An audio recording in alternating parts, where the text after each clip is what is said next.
Rwanda is not Hotel Rwanda. We will not be defined by the genocide. Rwanda is the land of pride, the home to dreamers, believers, and achievers, learners and teachers, humans and creatures, the heart-beating life of Africa, the world's example and definition of hope, resilience, and ambition. If you haven't yet heard, yo, I hope you listened, because Rwanda is a lesson.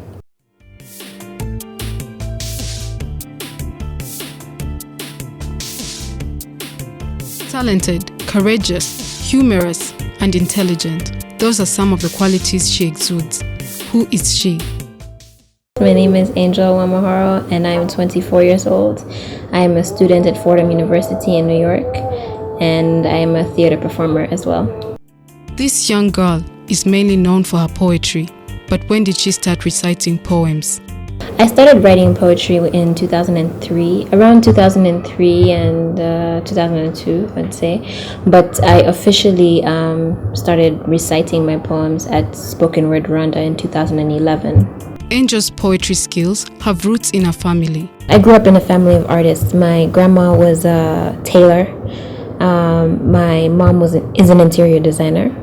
And my uncles are dancers and visual artists, and then my aunts are also performing artists. So when I was growing up, I was surrounded by so much art. So I guess that's where I got it from.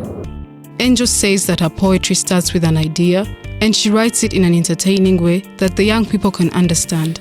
It normally starts with a feeling or an idea. You know, when I see something that is not properly explained, you know, or I want to find a way to explain something to people in an entertaining manner.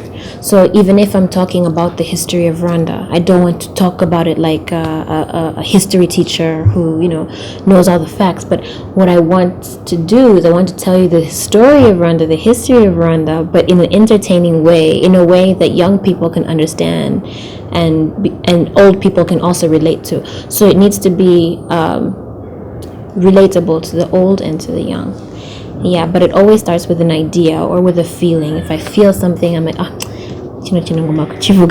really have to talk about this. I look for a way to do that. Angel Uwamahoro, the girl who lived on stage, as she refers to herself, can only use 1 hour to have a full poem. Normally, if I'm really inspired or already know so much about the topic that I don't have to do research, even in an hour I can be done with a poem. If I want to write and finish a poem that needs a lot of facts and all that, it would probably take me a day.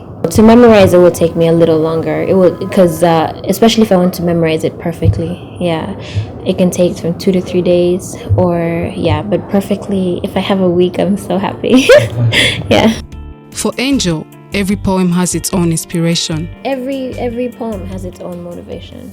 You know, if it's Rwanda is not Hotel Rwanda, that's a poem I wrote. That poem, the motivation behind that poem is to tell a Rwandan story in a different lens from what was told by Hollywood, you know, because every time I go to the West and I'm like, oh, I'm Angel Uwamahoro and I'm from Rwanda, they're like, oh, Rwanda, you mean like the movie Hotel Rwanda? So I wrote a poem saying, no, Rwanda is not Hotel Rwanda. So that was the motivation for that. Then, for Strength in the Struggle, it was a poem dedicated to the heroes of Rwanda.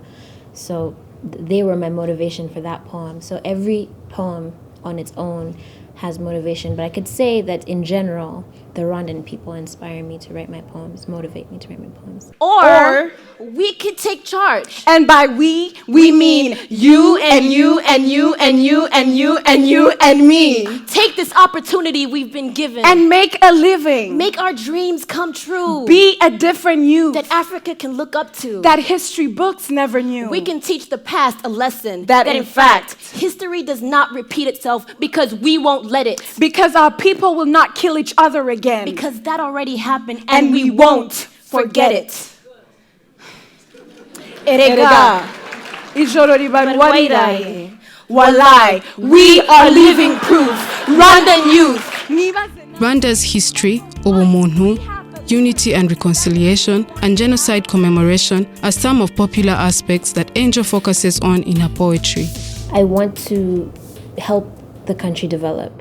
And sometimes I can be around the youth and I find that there's still, some of them still have the old mentality, you know, they're not reconciled with their friends or with their past. And you know, art is a way to help heal people or to help them understand or to bring them forward to what's happening. And I feel like that is my input, you know, for my country.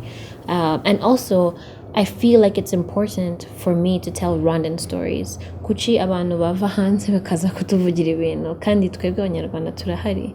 So I think it's in my place to tell our stories and to tell important stories. Yes, there are other stories to be talked about love and about I don't know, friendships and all these things. I also have those, but I think it's important that we look at the youth, and I can use my platform as an artist to pass these important messages, because if I don't, who will? When I'm writing really from my perspective, from a perspective of a young Rwandan woman who was not able to live in her country during the time of the genocide. From 1990 up to 1997, we were not here. We were in Uganda, and then in Uganda we went to the States. Then we came back to Rwanda when everything is safe. So I have a perspective of a Rwandan who's lived abroad but who's come back to live in Rwanda.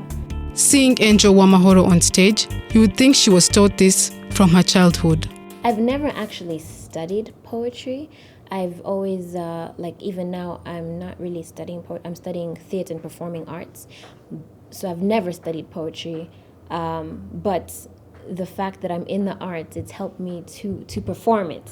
Yeah, so kubyandika ntabwo nabyize ariko ukuntu babikora kuri scene, yeah, ibyo nibyo ndi kwiga. She encourages young Rwandans to exploit the potential and talent that they have.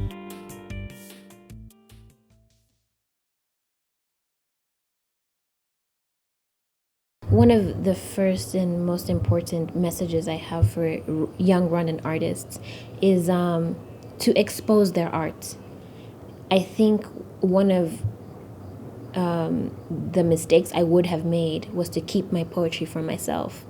And that would have been something that I wouldn't be here. We wouldn't be having this interview today. So yeah, I just think, first of all, expose your arts, you know, whichever opportunities you get. Oh, mama. But now, all I have left is this blood-stained cloth. Before your soul left your body, you passed me on to another to survive this cruel, cruel world. Oh, mama, I will hold it. For her, it is a big mistake for Rwandan youth to hide or shy away from their different talents. All they have to do is believe in themselves.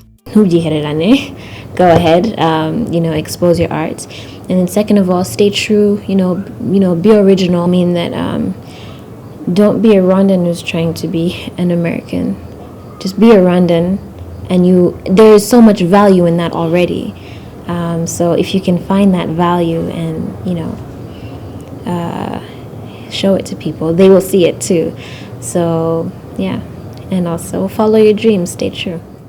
Seeing Angel on stage and getting to meet her, she's a different person. We got a chance to ask her what happens when she gets on stage.